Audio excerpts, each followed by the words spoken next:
Aujourd'hui, on va faire la lecture au bord du lac. C'est le lac de Tibériade. Enfin, anciennement le lac de Tibériade. Et il avait été racheté en 94, en moins 94, par Jean-Claude Tibériade. C'était un gars du Grand Bornand qui était descendu dans le coin. C'est lui qui avait monté la coopérative fruitière. Bon, puis l'affaire a mal tourné, quoi. Alors maintenant, bon, on appelle ça le lac du Bourget.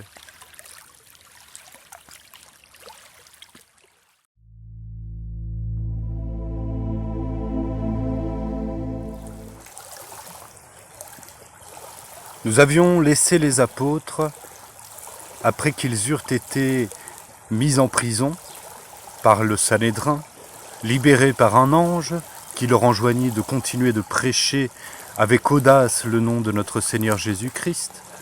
Ils comparurent de nouveau devant le Sanhédrin, furent flagellés et libérés sur les sages conseils du docteur Gamaliel, qui dit à ses compagnons: si ce qu'ils font vient de Dieu, vous ne pourrez le détruire, mais si cela vient des hommes, cela se détruira de soi-même. Loin de rendre timorés nos amis les 12 apôtres et tous les disciples de cette nouvelle église, les voici pleins d'ardeur, pleins d'audace pour prêcher le nom du Seigneur, si bien que chaque jour, l'église s'accroît à vue d'œil. Et nécessairement, dans cet accroissement de la communauté, eh bien, il vient à se mélanger des croyants de diverses origines et nécessairement il va se produire quelques tensions entre les différentes communautés. Et ici nous avons une tension qui naît entre le groupe des Hébreux, c'est-à-dire des Juifs israélites de Judée, de Jérusalem, et les hellénistes, des Juifs de la diaspora, bien imprégnés de culture grecque et qui, dans les synagogues, lisaient les Écritures dans la version que l'on dit des Septante, la version grecque de l'Ancien Testament. Et donc il y a des disputes parce que les hellénistes considèrent que les veuves de leur communauté sont moins prises en considération que les veuves de la communauté des Hébreux. Vous voyez, nous retrouvons déjà dans cette communauté nouvelle de chrétiens une tendance au murmure et à la plainte. Mais il y a réellement un problème à résoudre, une question d'ordre matériel, une question relevant de la doctrine sociale de l'Église. Voilà, comment nous allons faire en sorte de pouvoir contenter dans chaque communauté les besoins des pauvres, des veuves, etc. Alors les apôtres convoquent l'assemblée des disciples et leur dirent: il ne convient pas que nous laissions la parole de Dieu pour le service des tables. Choisissez donc parmi vous, frères, 7 hommes d'une bonne réputation, remplis de l'Esprit Saint et de sagesse, à qui nous puissions confier cet office. Et nous serons tout entiers à la prière et au ministère de la parole. 7 hommes, un chiffre souvent symbolique dans les Écritures qui signifie une perfection. Cet homme rempli d'Esprit Saint, dont l'office sera le service aux pauvres, le service des veuves. Voilà, ce service que l'on appelle aujourd'hui dans l'Église le diaconat. Donc on peut voir dans ce passage un prototype, si on peut dire, de l'ordre des diacres. Ce discours plut à toute l'assemblée et ils élirent Étienne, homme plein de foi et d'Esprit Saint, Philippe, Procore, Nicanor, Timon, Parménas et Nicolas, prosélyte d'Antioche. Un prosélyte, c'est un converti au judaïsme. On les présenta aux apôtres et ceux-ci, après avoir prié, leur imposèrent les mains. On retrouve toujours le même schéma, la prière, et là dans le cas du sacrement de l'ordre, justement, l'imposition des mains des évêques successeurs des apôtres. La parole de Dieu se répandait de plus en plus, le nombre des disciples augmentait considérablement à Jérusalem, et une multitude de prêtres adhéraient à la foi. Et ça, c'est très important, de voir que les prêtres de l'ancienne alliance reconnaissent le Messie. Et voici qu'entre en scène saint Étienne. Étienne, plein de grâce et de force, faisait des prodiges et de grands miracles parmi le peuple. Donc même le diacre, étant à un degré inférieur de la hiérarchie, n'étant pas prêtre lui-même, va se voir conférer non seulement la mission du service des tables, mais sera également plein d'esprit justement pour prêcher aussi la parole de Dieu. Quelques membres de la synagogue dite des Affranchis et de celle des Cyrénéens et des Alexandrins avec des Juifs de Cilicie et d'Asie vinrent disputer avec lui. Mais ils ne purent résister à sa sagesse et à l'esprit qui inspirait ses paroles. Alors ils subornèrent des gens qui dirent « Nous l'avons entendu proférer des paroles blasphématoires contre Moïse et contre Dieu. » Là nous voyons se remettre en place quelque chose que nous avons déjà vu à l'occasion du procès de Jésus-Christ. L'appel à de faux témoins et à de faux témoignages. Et face à toute cette persécution que l'on va déployer contre Étienne, et l'important c'est aussi de considérer l'accomplissement de la promesse de notre Seigneur Jésus-Christ, ils ne purent résister à sa sagesse. Je mettrai en vous mon esprit, et lui-même vous inspirera les paroles que vous direz, et nul ne pourra résister à la sagesse qu'il vous inspirera.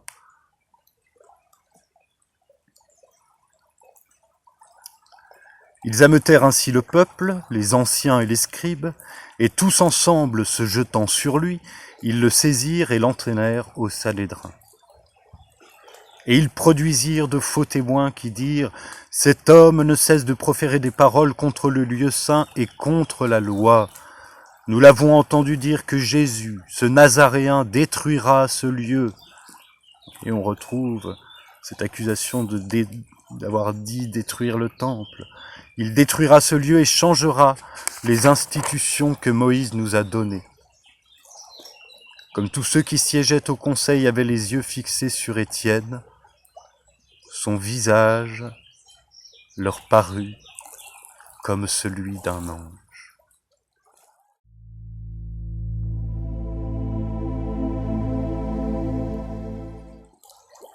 Le grand prêtre lui demanda « En est-il bien ainsi? Toutes ces paroles que l'on rapporte sont-elles exactes ?» Étienne répondit, et là nous allons lire le discours d'Étienne devant le Sanhédrin, le plus long discours des Actes des Apôtres et le premier qui rassemble de cette manière toute l'histoire du salut et qui l'oriente vers sa fin qui est naturellement notre Seigneur Jésus-Christ. Mes frères et mes pères, écoutez. Le Dieu de gloire apparut à notre père Abraham lorsqu'il était en Mésopotamie, avant qu'il vînt demeurer à Haran. Et il lui dit, « Quitte ton pays et ta famille, et va dans le pays que je te montrerai. » Alors il quitta le pays des Chaldéens et s'établit à Haran. De là, après la mort de son père, Dieu le fit immigrer dans ce pays que vous habitez maintenant. Et il ne lui donna aucune propriété dans ce pays, pas même où poser le pied. Mais il lui promit, à une époque où le patriarche n'avait pas d'enfant, de lui en donner la possession à lui et à sa postérité, après lui. Dieu parla ainsi. Sa postérité habitera en pays étranger. On la réduira en servitude et on la maltraitera pendant que 400 ans. Mais la nation qui les aura tenus en esclavage, c'est moi qui la jugerai, dit le Seigneur. Après quoi, ils sortiront et me serviront en ce lieu. Puis il donna à Abraham l'alliance de la circoncision. Et ainsi Abraham, après avoir engendré Isaac, le circoncit le 8e jour. Isaac engendra et circoncit Jacob, et Jacob les 12 patriarches. Poussés par la jalousie, les patriarches vendirent Joseph pour être emmené en Égypte. Mais Dieu était avec lui, et il le délivra de toutes ses épreuves, et lui donna grâce et sagesse devant Pharaon, roi d'Égypte, qui le mit à la tête de l'Égypte et de toute sa maison. Or, il survint une famine dans tout le pays d'Égypte et dans celui de Canaan. La détresse était grande, et nos pères ne trouvaient pas de quoi se nourrir. Jacob, ayant appris qu'il y avait des vivres en Égypte, y envoya nos pères une première fois. Et la seconde fois, Joseph fut reconnu par ses frères, et Pharaon sut quelle était son origine. Alors Joseph envoya chercher son père Jacob et toute sa famille, composée de 75 personnes. Et Jacob descendit en Égypte, où il mourut ainsi que nos pères. Et ils furent transportés à Sichem et déposés dans le sépulcre d'Abraham, qu'Abraham avait acheté à prix d'argent des fils d'Émor à Sichem. Comme le temps approchait où devait s'accomplir la promesse que Dieu avait jurée à Abraham, le peuple s'accrut et se multiplia en Égypte, jusqu'à ce que parut dans ce pays un autre roi qui n'avait pas connu Joseph. Ce roi, usant d'artifice envers notre race, maltraita nos pères au point de leur faire exposer leurs enfants, afin de les empêcher de vivre. À cette époque naquit Moïse, qui était beau aux yeux de Dieu. Il fut nourri 3 mois dans la maison de son père. Et quand il eut été exposé, la fille de Pharaon le recueillit et l'éleva comme son fils. Moïse fut instruit dans toute la sagesse des Égyptiens, et il était puissant en parole et en œuvre. Quand il eut atteint l'âge de 40 ans, il lui vint à l'esprit de visiter ses frères, les enfants d'Israël. Il en vit un qu'on outrageait. Prenant sa défense, il vengea l'opprimé en tuant l'Égyptien. Or il pensait que ses frères comprendraient que Dieu leur accordait la délivrance par sa main, mais ils ne le comprirent pas. Le lendemain, en ayant rencontré 2 qui se battaient, il les exhorta à la paix en disant « Hommes, vous êtes frères, pourquoi vous maltraitez l'un l'autre » Mais celui qui maltraitait son prochain le repoussa en disant « Qui t'a établi chef et juge sur nous ? Veux-tu me tuer comme tu as tué hier l'Égyptien » À cette parole, Moïse s'enfuit et alla habiter dans la terre de Madian, où il engendra 2 fils. 40 ans après, au désert du mont Sinaï, un ange lui apparut dans la flamme d'un buisson de feu. À cette vue, Moïse fut saisi d'étonnement. Et comme il s'approchait pour l'examiner, la voix du Seigneur se fit entendre. « Je suis le Dieu de tes pères, le Dieu d'Abraham, d'Isaac et de Jacob. » Et Moïse, tout tremblant, n'osait regarder. Alors le Seigneur lui dit, « Ôte la chaussure de tes pieds, car le lieu que tu foules est une terre sainte. J'ai vu l'affliction de mon peuple qui est en Égypte, j'ai entendu ses gémissements, et je suis descendu pour le délivrer. Viens donc maintenant, et je t'enverrai en Égypte. »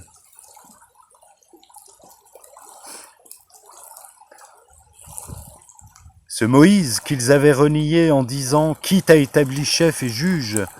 c'est lui que Dieu a envoyé comme chef et libérateur, avec l'assistance de l'ange qui lui était apparu dans le buisson.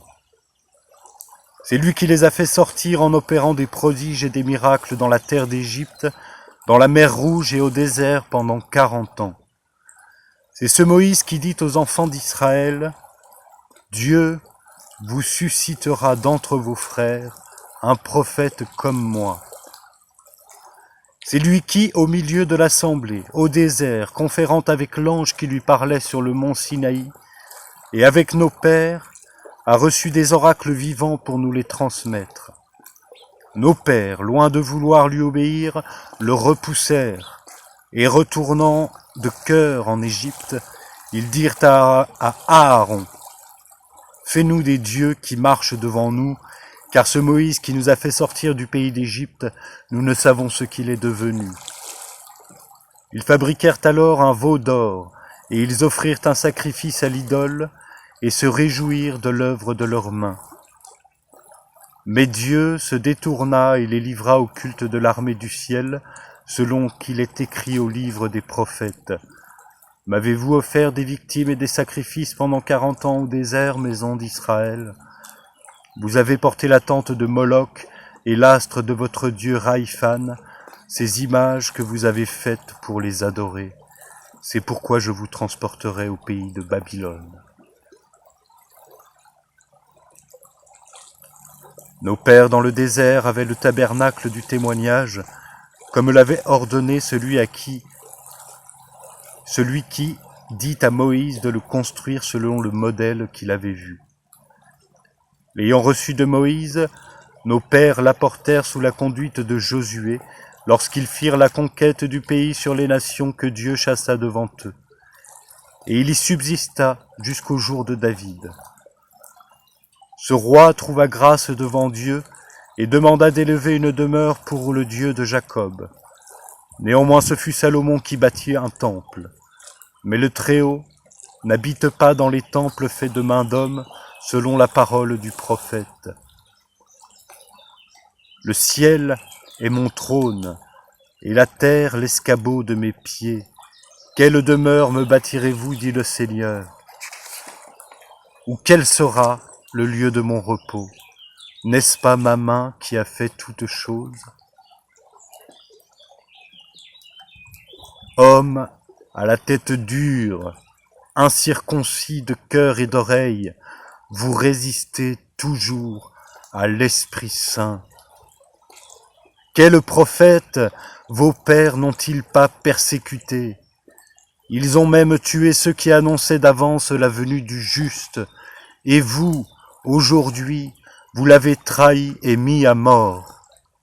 Vous qui avez reçu la loi en considération des anges qui vous l'intimaient, vous ne l'avez pas gardée.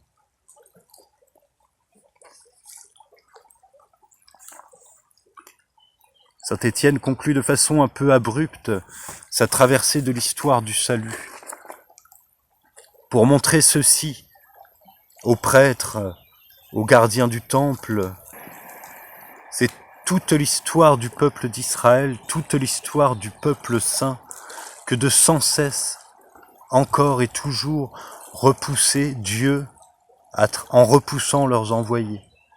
Ils ont repoussé Moïse, ils ont repoussé Dieu lorsqu'ils ont demandé à Samuel d'avoir un roi pour être comme les autres peuples. Ils ont persécuté les prophètes et ils ont crucifié Jésus-Christ, incirconcis de cœur et d'oreille. Ne voulez-vous pas ouvrir les yeux? Alors évidemment, ce discours et cette conclusion ne va pas plaire au Sanhédrin.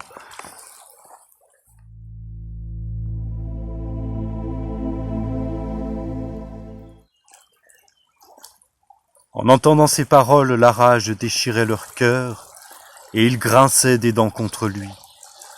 Mais Étienne, rempli de l'Esprit Saint, ayant fixé les yeux au ciel, vit la gloire de Dieu, et Jésus debout à la droite du Père.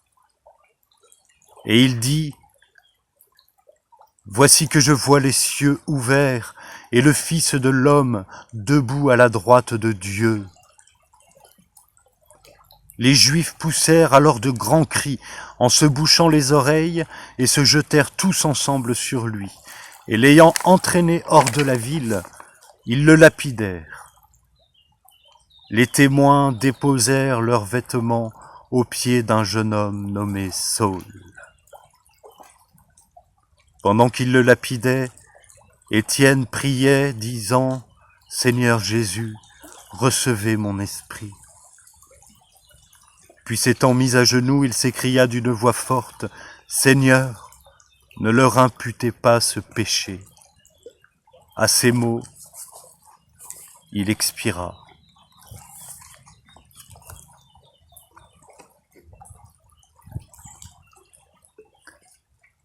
Saint Étienne est le premier martyr de l'histoire chrétienne.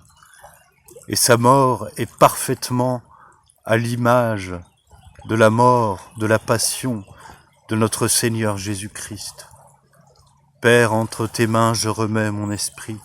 Seigneur Jésus, recevez mon esprit. Père, pardonne-leur car ils ne savent pas ce qu'ils font. Seigneur, ne leur imputez pas ce péché. Nous pouvons remarquer également, à travers cette lecture, l'art dramatique que déploie avec talent Saint Luc dans cet ouvrage. C'est peut-être le livre de toutes les écritures dont la structure dramatique est la plus proche de celle que nous connaissons. Et il y a presque, si je puis me permettre, une dimension cinématographique, notamment lorsque les vêtements de Saint Étienne sont déposés aux pieds de Saul, qui va devenir le personnage le plus important des Actes des Apôtres. Et la manière dont il introduit ce personnage, c'est, on peut imaginer la caméra en plan sur ces vêtements qui arrivent aux pieds de cet homme et puis qui recule, et puis on voit apparaître ce nouveau personnage qui va renverser toute l'histoire d'Israël. Voilà pour cette histoire de Saint Étienne. Je vous remercie, chers amis, chers frères en Christ, de vous associer avec moi dans ce partage de la parole de Dieu. Et nous confions tout ce temps de mission qui nous attend, toutes les belles œuvres que Dieu veut faire à travers nous. Nous confions tout cela à la Sainte Vierge Marie afin qu'elle nous guide et nous rende chaque jour plus semblables à son Fils, Jésus-Christ, notre Seigneur.